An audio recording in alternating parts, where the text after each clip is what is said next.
Stress. Just hearing that word can make your body tighten and your heart race.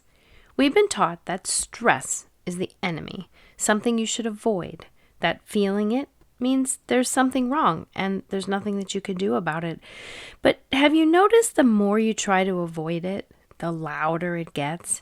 It takes over your body, your mind, even your emotions. The fear is real because we've all experienced what it feels like when it crashes down on you. That moment when you just want to run for the hills, pull a blanket over your head. But what if stress isn't the problem at all? What if it's actually a natural state? I'm Laurie, your feral mystic.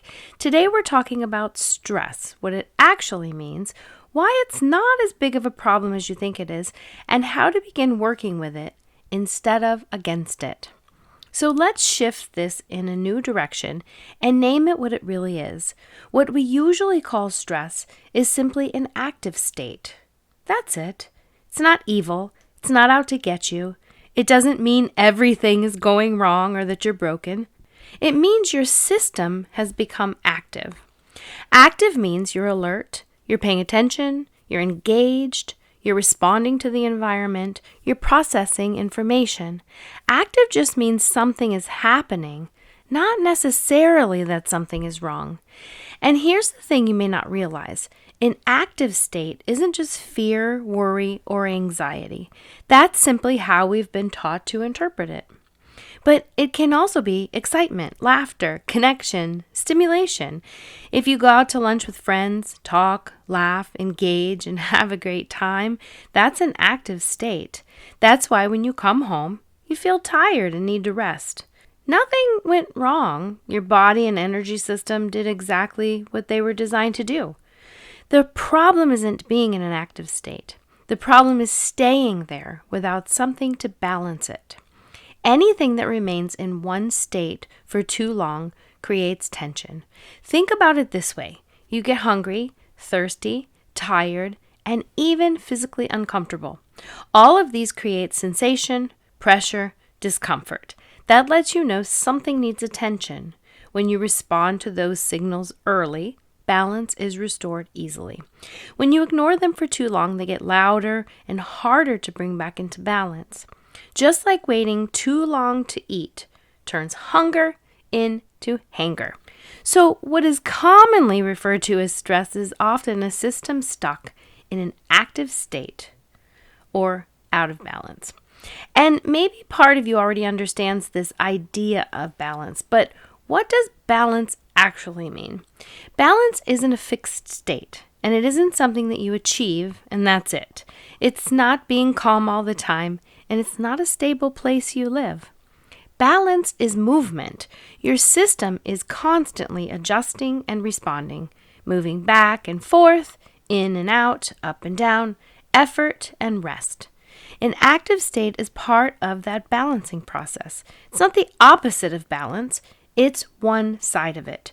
Balance happens through small, ongoing shifts, micro movements that keep things from tipping too far in one direction. And for that to work, everything needs a counterbalance.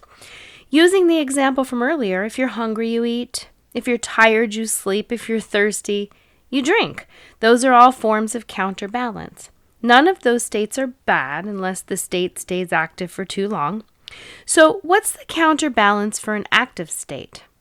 It's simple. You already know it. A rest state. But it might not be exactly what you think it is. Most people hear the word rest and immediately think of long naps, meditation retreats, or time they simply don't have. But the kind of rest that counterbalances an active state doesn't require hours. It requires awareness and small shifts. So how do you begin to shift this into a more supportive direction? The first step, before you do anything else, is to start noticing the difference between an active state and a rest state, and what each one feels like. An active state often feels like pressure in the body, tight muscles, racing thoughts, an elevated heart rate, a sense of being on or alert. The underlying feeling is, I need to do something right now. A rest state usually feels like relaxed, soft, quiet, less reactive, with a sense of allowing. The underlying feeling is nothing needs to be done right now. Once you're able to recognize these states, you can begin to make small corrections sooner rather than later. Remember, this is about micro-balancing, not dramatic lifestyle changes.